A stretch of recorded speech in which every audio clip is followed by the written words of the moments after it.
Sean, Sean. And oh my goodness, isn't the Batman awesome? It's awesome, isn't it? Everyone, it's awesome. Oh my god, you guys, it's awesome. It's really awesome. You don't sound very enthusiastic. Because this is how Batman would say it. It's awesome. No, you would kind of be like... It's awesome. It's awesome, you guys. Go watch Batman. No, seriously, Batman is...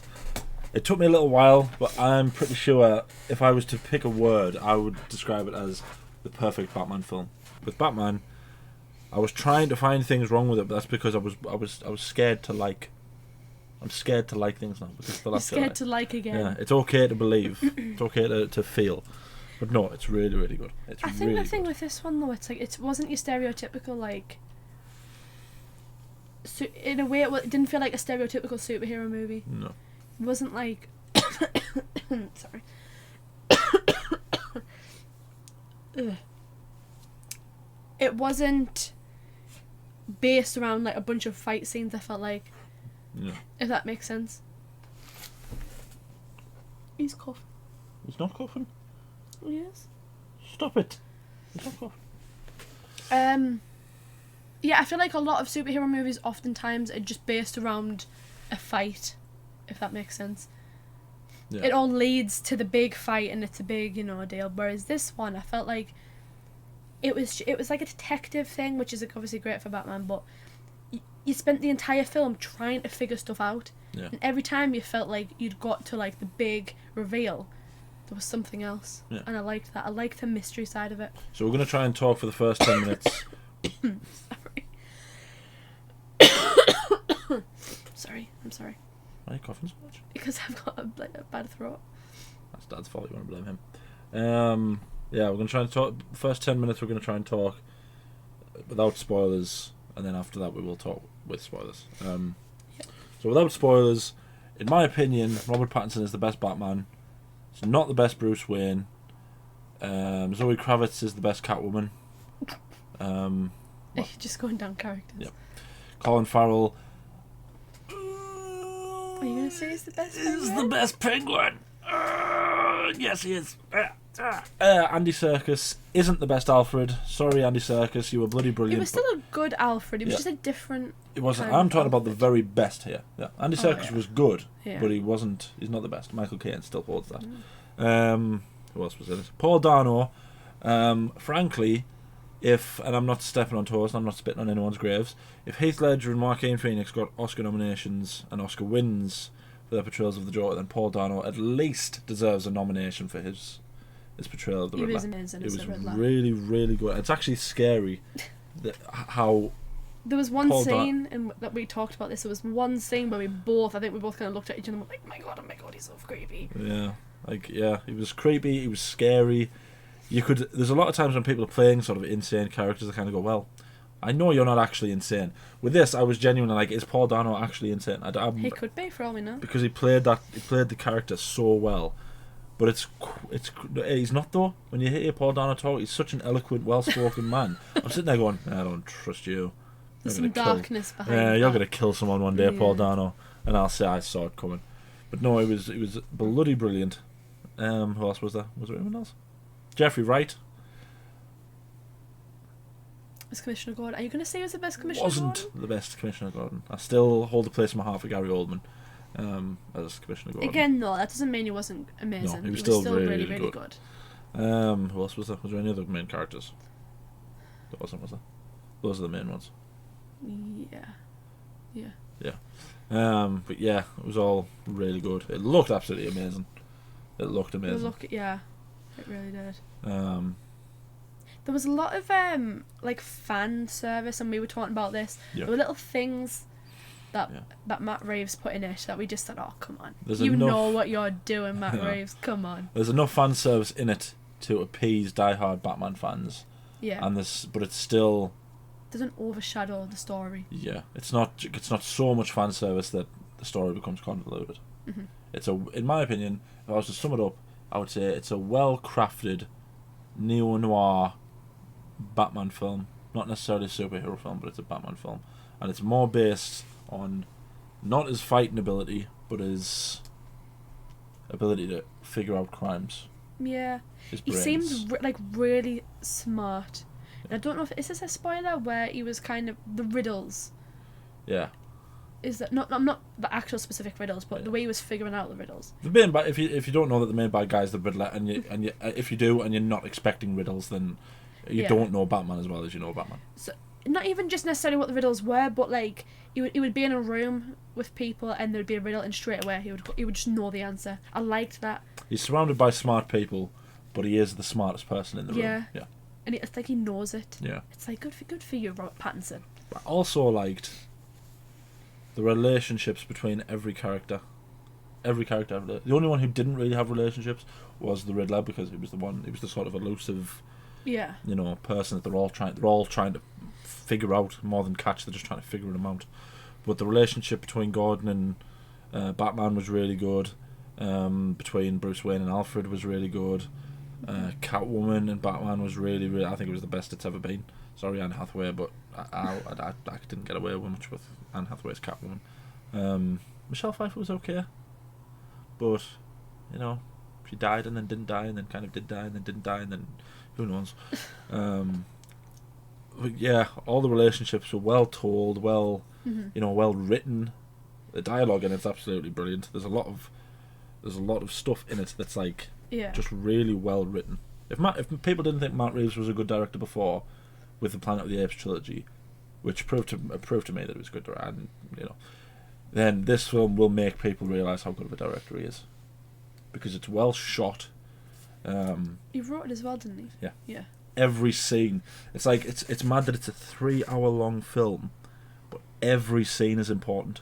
Mm-hmm. There's not a scene that isn't important. There was never a moment where I felt like this is dragging a bit. Like how it was like even stuff like at the beginning you would kind of overlook stuff. Then later on you were like, oh no. That's why it was. And important. then from that point on, when you realise that, it's like you're so engrossed because you don't want to miss anything. Yeah. I suppose that's 8 minutes. Can we just get to the spoilers now? So the best thing generally for me in this was the perfect balance between Batman's legend and his philosophy, his real worldliness as well. Because in the beginning, it starts off straight away with sort of this soliloquy. He's writing into his journal entry, and it's what I think it is my favourite scene. And oftentimes in Batman films, and it has been talked about sometimes, is the effect that just knowing that there is a Batman has on the rest of Gotham, on its criminals and stuff. But this one was the first one that I've seen where it really went, this is what it's doing to people. Mm-hmm. Like in The Dark Knight, there's a bit where they see the light and the guy kind of goes, no, I don't want your drugs, and the other guy says, you've got more chance of winning the lottery. With this, it shows you, like, I think it's 3 or 4 criminals, and they're all sort of, once they see the shadow, they all look over the shoulder, and one of them drops a spray can into the shadows, and he's like, he doesn't want any part of it, and and it's just that legend of Batman that's spreading throughout Gotham was done brilliantly in this film. Especially considering this is only the second year. Yeah. This was taking place from his second year, so he hasn't even been around that long, and already people are like, oh my god, could he be there? Even just for something as simple as spray painting, like relatively compared to other crimes, that's not that big of a crime, I would say, but even for something like that, for them just to think, oh my god, he could be there, and that's it, all hell. There was a speech it was probably the best part of a game. There was a game called Batman Arkham Origins where Batman gives a speech, and it's a really good speech, and it basically goes, when a criminal thinks twice before committing a crime, that's not doubt, that's me. That's what I'm doing. That's what my effect is. With this film, it was that, but it's like, it was fine-tuned. Like that opening bit where he's doing his journal entry, and you're seeing all those criminals who are sort of doubting themselves and they're making mistakes, and they're kind of like, well, I'm not going to go, it's a dark alleyway, I'm not going to go there. Yeah. I'm the criminal, but I'm not going to go down there because there might be a Batman down there who's going to kick the absolute hell out of us. But in saying that, it was really clever, and Matt Reeves has to be commended about how clever this film is anyway, but it was really clever having, that fight scene that was in the trailer where the guy says, who are you supposed to be? And he just beats the absolute tar out of him, and then says, I'm vengeance. It was smart of him to put that at the beginning of the film, because it was like, okay, so you've seen the trailer, you might think there's something big coming, but this is nothing. This isn't even. Yeah, I feel like everyone was theorising that they were like somehow related to the Joker. Yeah, I feel like they might be, but which they still could be. Technically, they didn't really they left a lot of stuff open about this movie as something else. There's definitely loads of room for the second movie. Right. It could go any direction. Yeah, Matt Reeves has pretty much said that he's absolutely wants to do a second film. Yeah, but he can't confirm it. So he's basically there going, the guy might go, so are you planning on doing a second film? And he's there going, well, I can't talk about it now, but, maybe in the future. It's like, yes, yeah, I'm absolutely writing a second film. If Warner Brothers don't see this movie and go, you know what, Matt Reeves, here's all of the money, they're out of their mind. Yeah. But what I thought, it was clever how he spent most of the film as Batman. Yeah. Well, that was the point, wasn't it? He kind of, in the big thing with, like, he had just completely abandoned Bruce Wayne. Like, no one had really seen him. Yeah. When he did make the appearance, so later on when there was the funeral scene, everyone was kind of losing their mind because, oh my god, Bruce Wayne's here. We haven't seen you in, like, years. Yeah, close, yeah. And now you're here. Like, this really must be a big deal. Like, I like the the impact he had. When he did show up, they're like, oh my god, this must really be, like, an important deal if Bruce Wayne, of all people, has made an appearance. But I know you didn't particularly like his version of Bruce Wayne. I didn't mind his version of Bruce Wayne. Like, it was different to the other ones, wasn't it? It was probably closer to Ben Affleck's Bruce Wayne than it was to Christian Bale's Bruce Wayne, because a lot of things I've read online are people basically going, how do people not know that this Batman is Bruce Wayne? That, how do people not know? It's like, you've got to remember when that argument was being made about Christian Bale's disappeared for 3 or 4 years, then came back. Yeah. So there was that question of how do they not know, 3 years he returns and somehow this vigilante is just turned up, happens to be at the same time as that he turns up. So that one I kind of understood. With this one, it's like, he never disappears. He's a recluse for most of his life because, and what you would naturally assume is he's lost both of his parents. Yeah. He obviously got some kind of issues, so he's a recluse. You just wouldn't expect. Yeah. I think it's still. I'm still kind of like that because you made the point as well yesterday when he's quite like, he doesn't make any attempt to kind of hide. Yeah. Doesn't make any. There's like that was why Christian Bale. That was the answer whenever someone gave me that question about Christian Bale's, was he makes a point of going, well, how could it possibly be this guy? He's this flamboyant sort of ridiculous human being who's going away on holidays with models and stuff. Of course he's not Batman. He can't be Batman. That's, and he sits there, and then whenever anyone talks about him, he says, who appointed the Batman? He's crazy, and all that stuff. With this one, Bruce Wayne is very broody. Like, he is essentially he's the same person when he's Bruce Wayne and when he's Batman. Yeah. Which I do kind of understand why they do it, because the general idea is that Bruce Wayne his real identity is Batman. Bruce Wayne's the facade. You completely abandoned Bruce Wayne. Yeah, and it's like that. I understand, and to be, that's fair enough. I'm not gonna. Mm-hmm. That's not a bad thing. It's just I like my measuring stick is the Dark Knight. So the thing is, though, is that you could argue again. It's very early. This was only the second year of Batman, so I feel like if and when there's going to be a second movie, we could see more of a change. Yep. But as well, though, like, I think considering the gravity of the situation, he was just so focused on the Riddler to the point where he didn't even without the Batman suit on, he was still just Batman mode. Yeah. In that funeral scene, he was looking at everyone. He was trying to see if he could get some hints as to who the Riddler was. Yeah. That's all he cared about. So I understood why he was kind of broody still. One of my favourite things about this was how everyone generally, well, apart from Zack Snyder, everyone knows Batman's essential philosophy. He'll do absolutely anything it takes to bring someone in, but he absolutely will not kill. Yeah. Zack Snyder forgot that bit, but it doesn't matter. With this one, it extends on that a bit. His philosophy evolves to more, and it does sort of have that evolution in the Dark Knight trilogy, but not as clearly defined as this one.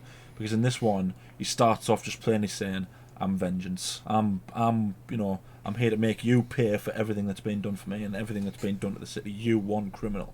And by the end, he realizes what his impact is. Yeah. People start to attach themselves to people like the Riddler. because they think he's doing something similar to what Batman's doing, which leads to people being killed. So Batman has to be better than that. Yeah, the line gets, and that was kind of the big thing with the interaction between Batman and the Riddler, which I really loved. I loved that whole interaction. Brilliant scene. Was the Riddler was kind of obsessed with Batman, and he kind of looked up to Batman because he was bringing these criminals into the light, and that was like the big thing, wasn't it? He wanted Batman. Because the Riddler isn't a physical fighter, he was using Batman to get these criminals, and that was like the big thing, and it was like this big revelation that, oh my god, actually, yeah, but he was doing exactly what he wanted him to do. Yep, he was playing him like a fiddle. Yeah. Yeah, there's a lot to really love about that film. There's not, like, Batman Begins, The Dark Knight, and The Dark Knight Rises. There's a lot of fight scenes, like a lot of them. In this one, there's not very many fight scenes, but every fight scene is like awesome. Like, it's well shot. It's well choreographed, it's well thought out. If it's Robert Pattinson doing the fighting, then fair play to him. And I don't care what anyone says, right? If either of those two, Robert Pattinson and Zoe Kravitz, claim to not have fallen in love with each other during this film, I won't believe them. You can't look at each other the way those two look at each other in this film and not fall in love with each other. Of course they fell in love with each other, but yeah. I don't. Just the Riddler. I feel like I have to just talk about the Riddler. Yeah, let's talk about Paul Dano. He was incredible. I can't even. Yep. That scene in the cafe, and this was the scene I was talking about earlier, where you actually saw his face, and it was a big reveal about what he looks like, and he was just the way he looked, like he was like so calm, and then like the minute he saw Batman, like that look, that smile on his face. Yeah. I was kind of like, oh my god, this man is like insane. Actually, this man is actually insane. Yeah, he's a really, really good actor, Paul Dano, and he deserves a lot more credit than he's been given in his life, because he should have been nominated for at least two Oscars at this point already. But I think this film should be the one where people kind of go, okay, yeah, let's maybe start taking Paul Dano seriously, because he's ridiculously talented. And it's easy to fall into the trap of just being like Heath Ledger. Everyone wants to be like Heath Ledger, and that they want to create this character who's this epic villain who everyone thinks is brilliant. Joaquin Phoenix kind of did that, but his was original and as well. With Paul Dano, this feels like a completely original version of a character that I already knew. And it's actually mad to think that Paul Dano and Jim Carrey have played that same character. They don't even feel like the same character. No. Like, you can see where they've taken inspiration from the Zodiac in that character. Yeah. Because he's creepy. He's bloody creepy.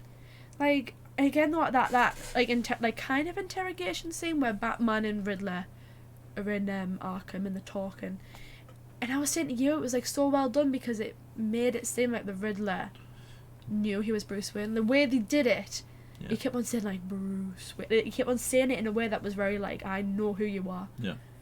But then the last second, it was like, we never got him. We never got him. Yeah.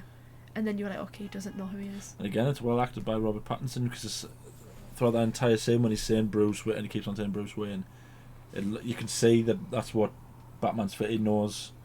He's feeling that this insane person knows who he is. Yeah. And then as soon as he figures out that he doesn't know who he is, he changes, and you can see the change almost instantly. Yeah. He almost like had tears in his eyes, didn't he? Like, oh my god, he's figured out my secret. Even before that, when he was talking to Commissioner Gordon, he says, maybe this is the end of my secret, maybe.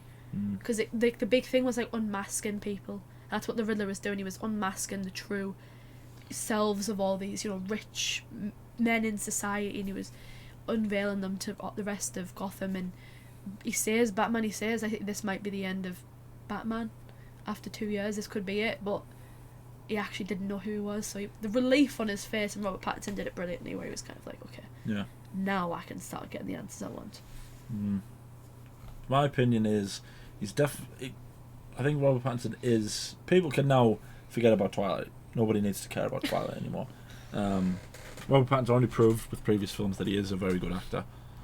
With this film, I think this will be one of those films that everyone goes, oh, whenever they watch Twilight in the future now, they'll go, oh, it's Batman, instead of every film that he's in, going, "Oh, that's the Twilight guy." They'll go, "Oh, that's Batman," you know, and they should, to be fair, because he is really good. Yeah. All his scenes are really good. Just talk about everyone else. Who else was in it? Andy Serkis was really good. Not in it very much though. No, his main role was he was kind of like. It was Kicks it was off the the it was third the act, really, victim, doesn't he? wasn't he? Yeah, to kind of get Bruce Wayne. And he's like, okay, I really need to find the villain now because he's hurt the only kind of family father figure he has left. Yeah. True. But that scene was really sad. It was. In the hospital where because at that point Bruce Wayne had just figured out that his dad potentially Caused the death of a reporter. Yeah. And he was really conflicted because he always thought his dad was a good man and he was, helping Gotham, and he's just discovered that his dad actually was just like everyone else. Was just like all the other criminals and all the other people that he was, And he had this idea that the reason he was fighting was because this good man who was his dad was killed. But if it turns out that he was no better than all the rest of them, then does his crusade as Batman actually have any real merit about it? Yeah. And then Andy Serkis is there because that's the thing, isn't it? He starts doubting himself, and then Andy Serkis Alfred is the one who essentially goes, "No, you can't doubt yourself now. Every reason that you got at this minute is still valid. Yeah. Because what you thought about your parents is still true." Yep. Yeah, it was really good. Commissioner Gordon. Well, he wasn't commissioner at this point. Oh, he's Lieutenant, isn't he? Yeah. Lieutenant Gordon. Yeah, I like the relationship between them two. Because Gary Oldman's Gordon is corrupt in a sort of way. Like, he knows some of his coppers are corrupt, but he still uses them. Which is like one of the big points in The Dark Knight, is that, Two-Face basically go, "And you knew they were corrupt. I told you they were corrupt, and you didn't do anything." Yeah, it makes you know better than them kind of thing, yeah. With this one, it makes a point of going, Gordon isn't corrupt. Yeah, he's like the only one. Yeah, which is why he's the only one that Batman really trusts. And it works on that relationship really well. Like, when all the rest of the police are like trying to arrest him, Gordon helps him escape. Yeah. They've got their own little meeting spot. In the other ones, it was always like the torch was on top of the GCPD. In this one, they've got their own little spot where they can go and talk, and they bring witnesses if they want to bring witnesses. That's a really good relationship. The other thing as well, though, I liked with Gordon, when the cards, and it was just a little thing when they were in the cards, and obviously they all rhymed and stuff, and he would the next line after that, Gordon would always rhyme with it. Like just little things like that. I just like the writing. Yeah. It was a really well written film. And the whole thing with the what was it? The rat with wings. Yeah. That was like a whole thing, wasn't it? Trying to figure out who the rat was, who was the person that had ratted out. What was it? The Salvatore Maroni crime gang. Yeah. Yeah. Who was the rat? Who was the rat? Because initially it makes you go penguin. Then they start doubting because they say, well, a bat is a rat. A rat with wings, yeah. But then, actually, this is the right way to say it, and it's Falcon as in Falcone. Mm-hmm. And, they said Falcone. I suppose that's up to them, but I always say Falcone. I'm terrible with pronunciation, so I don't know. You can't pronounce our names, can you? No. But no, it was really well written film. I love how at the end it sort of ends with Batman going out of his way, essentially killing himself, trying to save everyone. Yeah, and everyone saw it as well, and so that was what kind of everyone was like, okay. Yeah. Because before that, it was just like this vigilante, and like the mayor, the last that was running for mayor, Real, I think her last name was, wasn't it? Was kind of like, the current mayor is just letting this mass vigilante run around. Yeah, well, she doing uses, God knows what, like, that's not okay. She uses him as a point, doesn't she? Look how bad crime is. You have a vigilante running around everywhere, and it's... Yeah. By the end, he's, like, essentially carrying her out of... Yeah, he saved her life and all the rest of Gotham's lives. Yeah. So let's talk about the Easter eggs. Let's talk about the ones that we saw. Mm-hmm. Right, the ones that we definitely saw. So it was a small one, but it was a funny one. The penguin waddled. Yeah. He had his feet zip tied. And his hands. And he sort of waddles out like a penguin. Trying to chase that. Because they're interrogating him because, again, they thought he was the rat. the Sorry. rat with wings. Yeah. Turns out he wasn't, and because they haven't tied up for the interrogation. Yeah, he does. He waddles.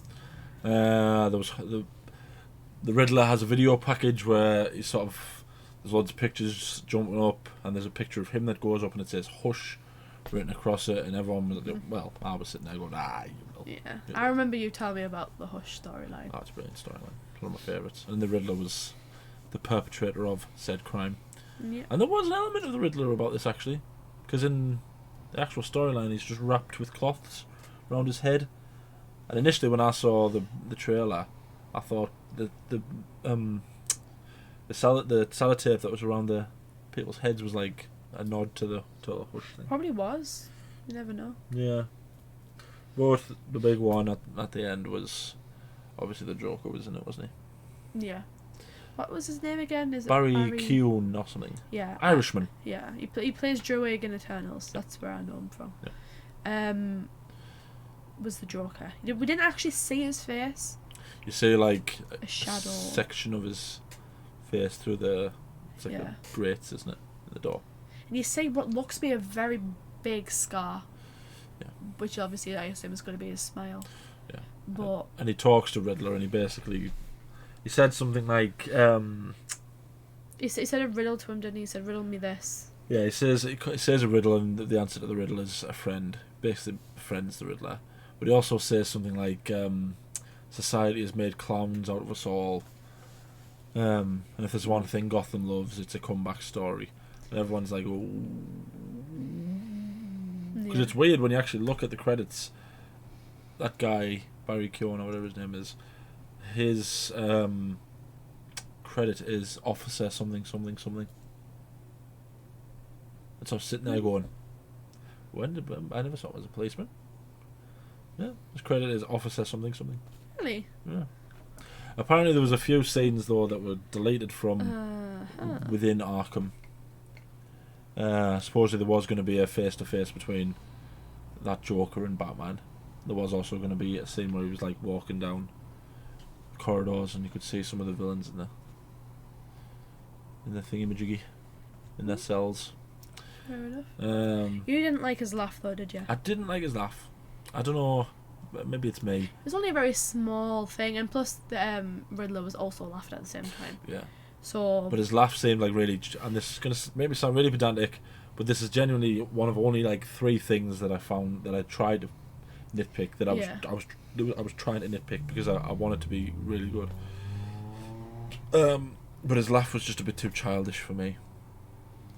Mm-hmm. Like with Joaquin Phoenix's laugh, it was always like he can't control this manic laugh. It was like a very like, it was felt like a genuine laugh, but obviously you couldn't control it. And then with Heath Ledger's, it was like, it was the laugh of what I would say is like a serial killer. Like it's got a proper scary laugh. Jack Nicholson's was just the giggle, the Mm-hmm. and he had the big ridiculous one, but this one was just a bit too. I think a bit too childish for me. I get what you mean. I think the thing for me is I need to see all of them. I need to see what he looks like. You know, the costume, the makeup, like the situation, to then know, okay, does that laugh fit with the character? Yeah. That's my only thing. Because it was very childish, but I don't feel like that was his proper laugh. No. You know, it felt kind of like, haha, I've got you now because now I've made you trust us. Haha, kind of laugh. If that makes sense. But yeah, I need to see the whole picture for me to criticise the laugh. It's a bit too early for me. Are you restrict? Any other Easter eggs? Catwoman says she's going to Bloodhaven, which is where Dick Grayson goes when he becomes Nightwing. We also thought, didn't you think that little boy, the orphan, potentially could have been like a Robin in the future? Yeah, like a Robin, yeah. Because Robert Pattinson has spoken in the past where he's gone, he wouldn't mind doing a Robin, but it would have to be right. It would have to be like right. They wouldn't be able to do like a little kid running around in, you know, a cardigan, you know, fighting people. It would have to make sense, especially in this world that they've created. Which I feel like it could with that little boy. Yeah. I think. Well, with my thing is that he seemed to focus more on the boy, and like, you know, in a very sort of one-dimensional sense, I was kind of like, well, yeah, it's because his dad was killed and Batman's dad was killed as well. Mm-hmm. And that would have made more sense in a one-directional face value thing if his mother had died as well. But just being a child whose someone in his family died doesn't really link them two together. What would have linked them together is if both his parents had died. Which is why I was kind of like, well, you know, maybe down the line it might be a Robin. Yeah. Maybe. I mean, he was also the one that found his dad dead, so that would mess you up. So it wouldn't. Yeah. You know, he was also the first one to like really trust him, wasn't he? At the end, when he was like saving them from, you know, drowning in the water. Yeah. Imagine, right? You're up to water up here. You've got debris all around you, right? A guy standing there with a flare, saying, "Come on, come with me," and you go, "Oh no thanks."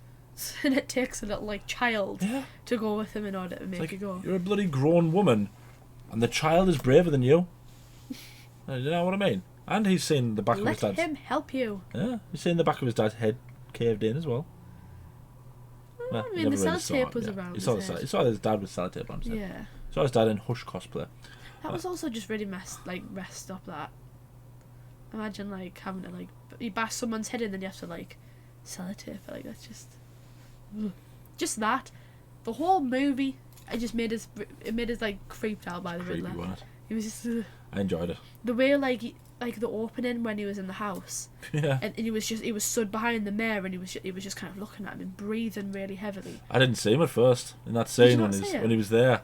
It took like, you see, it's like there's a non-stop shot at the very beginning where he's standing in this bloke's house, and he walks past him a few times, and I never noticed him the first few times, and then I just saw like a glint off his glasses, and I was like, oh. Which is why I turned you on. I was like, is there really? Like, yeah. Yeah. I was like, I literally saw him straight away and I was utterly creeped out. Yeah, and then he walks past him and it zooms in on the guy's eyes following him, and I was like, it's gross. That's like my worst nightmare, is being in the house like that and someone being there and like... But again though, that's a big, like, that's like links in with Batman though, and in the beginning with him being in the shadows. Like, you don't know who's there in the shadows, and is it Batman? Is it the Riddler? Who knows? Is it someone that's going to break your arm and bash your face in, or is it someone that's going to beat the back of your head in with him? Yeah. Is it the guy who won't kill you but will financially cripple you, or is it the guy who'll kill you? 6 and 2 3s, really, yeah. Yeah. So, out of 10.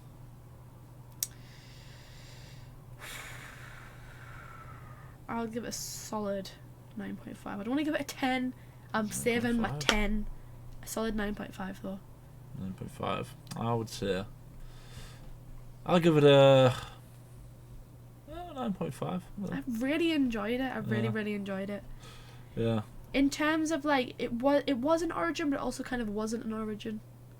In a way, do you think? Didn't you just say it wasn't an origin, but at the same time it wasn't an origin? No, it was an origin, but at the same time it wasn't. Oh. I thought you said it wasn't, and then said it, but at the same time it wasn't. No. Yeah. Like it's that thing I was saying earlier on. Like I agree with you. It's like, it's not necessarily an origin, but it is an origin in the sort of the honed version of Batman. Of this version of Batman, yeah. Like it's like the honed. He knows what his philosophy is, but by the end he's like, I have to think a bit more about the ramifications of my actions. Yeah. I can't just be a reckless guy who's beating up everyone and crippling everyone just because they stole a chocolate bar from a store. But now, like, at the end of this movie, we're seeing, like, the relationships that he has with it. Like with Penguin, he's, like, started... Because he was so desperate to find the Riddler in this, he's, like, started this, like, horrible relationship with Penguin, who's now obviously going to try and get him. And then he's got the Riddler and potentially already the Joker, probably already the Joker.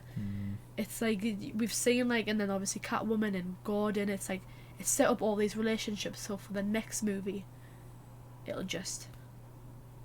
I wonder if the next movie would give it a few more years, because with the Dark Knight trilogy, he's only Batman for about a year. Is he? There's about a year between Batman and the Dark Knight. Batman Begins and the Dark Knight. Then there's like 7 years between the Dark Knight and the Dark Knight Rises when he isn't Batman. Comes back for like a week, gets crippled, goes and disappears. He's only Batman for about a year in the Dark Knight trilogy. Technically, yeah. Didn't even think about that. Yep, about a year. But yeah, that was our review of the Batman. So take our advice, go and see it, you sausages. That wasn't even everything. That was just the bits that we would like. Yeah, I should have taken a notes in, shouldn't I?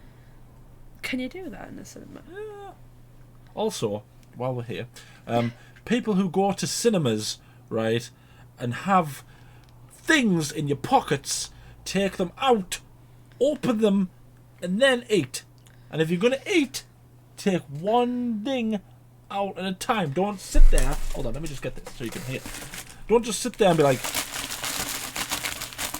Do you know what the for a thing was, whole though? minute. I know he would because it was relatively empty cinema. It was like in the afternoon of like whatever, so it wasn't many people in. But one guy that was sat next to you, he opened the packet of crisps when the movie started.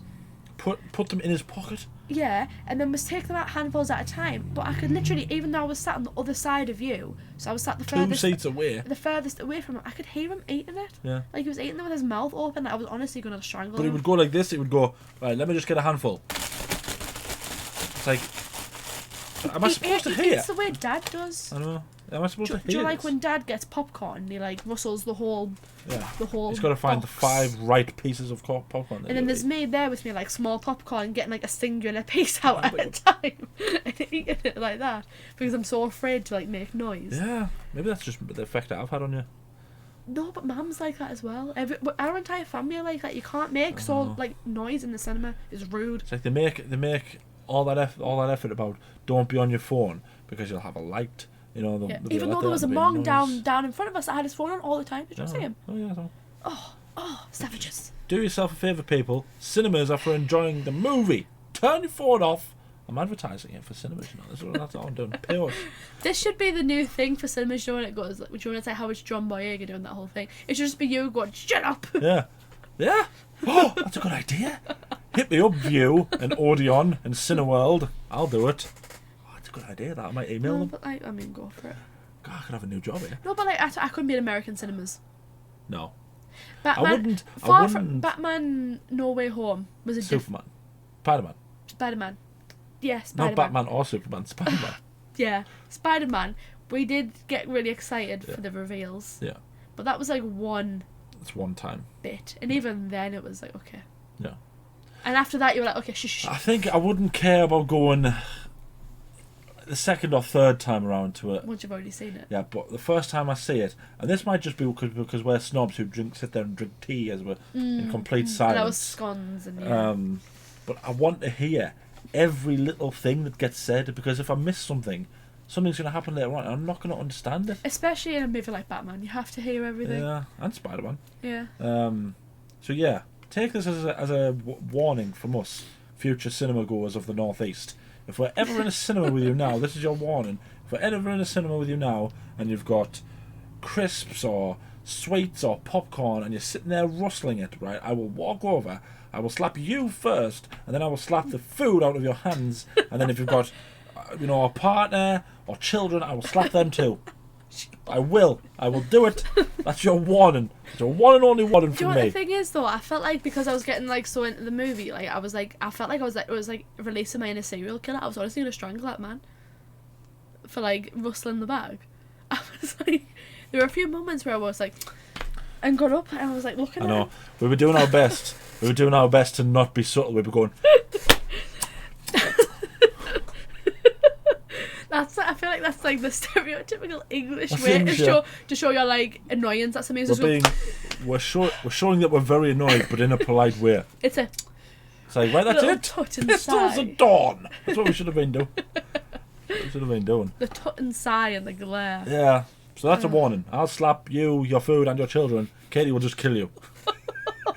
Okay, Katie will just kill you. That's so bad. Oh. Which one's worse, do you think? Why the fact do- that I threatened children, or that you just threatened murder? I didn't say I'd kill him. I said I'd strangle him. I didn't. I wouldn't kill him. Oh, so you were just... What's the point then? Oh, I'm the weirdo. I really don't What do have I this. said that? What have I said that's weird? You slap children.